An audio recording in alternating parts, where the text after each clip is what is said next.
Liewe vriende, dis 'n voorreg om met julle te gesels namens die kommissie van die Algemene Kerkvergadering van die Nederduitse Hervormde Kerk van Afrika. Ons is almal bewus daarvan dat die algemene verkiesing plaasvind op 29 Mei 2024. Ons is ook bewus daarvan dat baie mense bekommerd is daaroor en oor wat die toekoms vir ons inhou.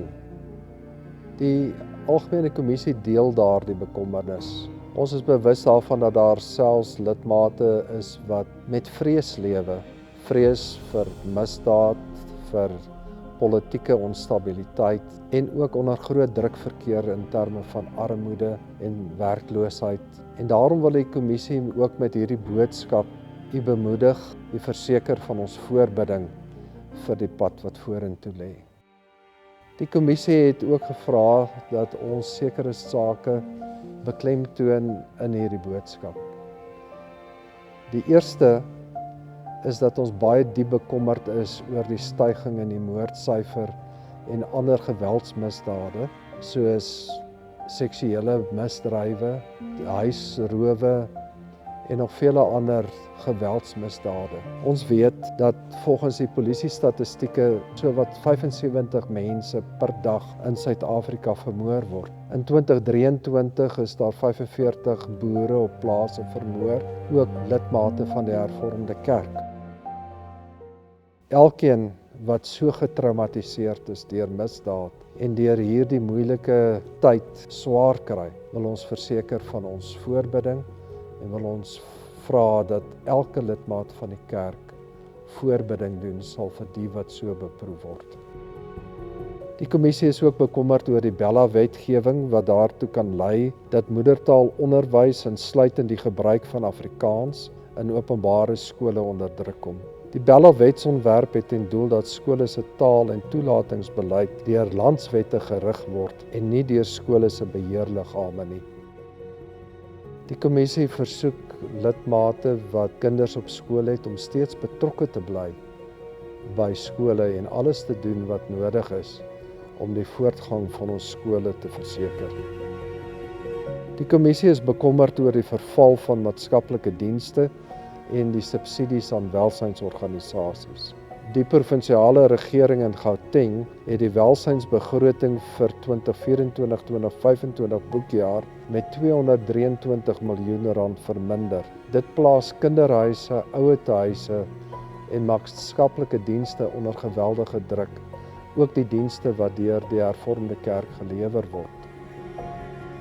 Ons versoek lidmate om steeds betrokke te bly by welsynsorganisasies en te ondersteun waar dit moontlik is. Die versorging van kinders veral is vir ons 'n bron van groot kommer. Daar het in Suid-Afrika reeds verskeie instellings gesluit omdat hulle nie meer die versorging van kinders kan behartig nie. En daarom vra dit dat ons van die kerk se kant af steeds betrokke bly by die verskillende instellings en hulle steeds ondersteun. Die kommissie is bekommerd oor die verval in die openbare sektor. Dienslewering deur staatshospitale, klinieke, howe, munisipaliteite, die Suid-Afrikaanse Polisiediens, Eskom, Randwater. Dit alles bedreig die lewenskwaliteit en daaglikse bestaan van Suid-Afrikaners. En ons doen 'n beroep op die owerheid dat hulle ernstig aandag gee aan die verval in die openbare sektor.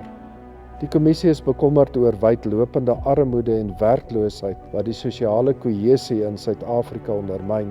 In 2023 was 32,6% van die Suid-Afrikaanse bevolking werkloos. Volgens Statistiek Suid-Afrika se 2023 verslag leef 18,2 miljoen mense in Suid-Afrika van minder as R40 per dag.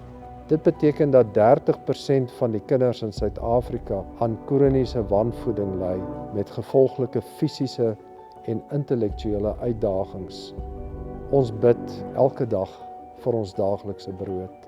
En so bid ons ook vir elkeen wat elke dag honger moet gaan slaap, vir mense wat nie genoeg het om te eet nie en in armoede moet leef. Maar dit is nie genoeg om net te bid nie. Ons moet ook as gelowiges, as Christene in hierdie land, moet ons hande uitsteek na ander en help waar ons kan. En die kommissie doen 'n ernstige beroep op elke lidmaat van die kerk om daardie hulp te verleen waar dit nodig is. Die kommissie van die Algemene Kerkvergadering is ook diep bekommerd oor die betrokkenheid van sommige politieke partye van Suid-Afrika in korrupsie, in polarisasie tussen die verskillende bevolkingsgroepe, in nepotisme, politieke geweld en selfs politieke moorde. Dit bedreig die demokratiese bestel in Suid-Afrika op 'n fundamentele wyse. Dit is 'n hartseer werklikheid dat politici die mense van Suid-Afrika se vertroue geskend het en beroof het van hoop op 'n voorspoedige en 'n vredevolle toekoms. Die reformatoriese standpunt, soos deur die Franse Hugenote verwoord tydens die kerkhervorming, is dat die volk nie ter wille van die owerheid bestaan nie, maar dat die owerheid ter wille van die volk bestaan. Daarom het die owerheid 'n heilige plig om tot voordeel van al die burgers van die land te regeer. Waar dit nie gebeur nie, verander die owerheid in 'n rowerbende wat net ter wille van hulle eie voordeel regeer. In die lig van bogenoemde doen die kommissie 'n beroep op elke gemeente, elke amptenaar en elke lidmaat van die Hervormde Kerk en elke burger van Suid-Afrika om met verantwoordelikheid deel te neem aan die algemene verkiesing op 29 Mei. Om ook betrokke te raak by gemeenskapsprojekte wat die welstand van al die inwoners van die land sal bevorder. Om opnuut deur middel van die kerklike diakonaat uit te reik na mense in nood, om die verhouding tussen mense in Suid-Afrika te verbeter deur elkeen wat ons teekom met respek te behandel en ons Christelike liefde uit te leef. Om die fundamentele en universele morele waardes soos respek vir lewe te handhaaf en te bevorder en om gereeld vir mekaar, vir die mense van Suid-Afrika en vir die owerheid van Suid-Afrika te bid en te bid dat God se koninkryk sal kom. Daar is 'n oneindige afstand tussen die evangelie van Jesus Christus en die alledaagse politiek. Jesus Christus het voor sy kruisiging vir Pontius Pilatus gesê, my koninkryk is nie van hierdie wêreld nie. God se koninkryk en wêreldse koninkryke verskil radikaal van mekaar. Daarom hoop ons nie op politieke leiers nie, maar op God wat tot in ewigheid regeer.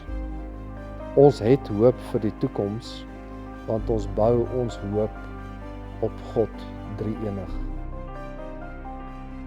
Maar tegelykertyd is die evangelie van Jesus Christus van oneindige belang vir die politiek. Jesus Christus het ons geleer dat ons mekaar moet lief hê, na mekaar moet omsien en mekaar moet versorg. Die evangelie van Jesus Christus is 'n krag tot hervorming en versoening, omdat dit mense in Christus verenig en ons transformeer tot die volk van God. Daarom is die evangelie van Jesus Christus die enigste hoop vir die wêreld, vir vrede in Suid-Afrika en voorspoed vir almal. Baie dankie dat u na my geluister het.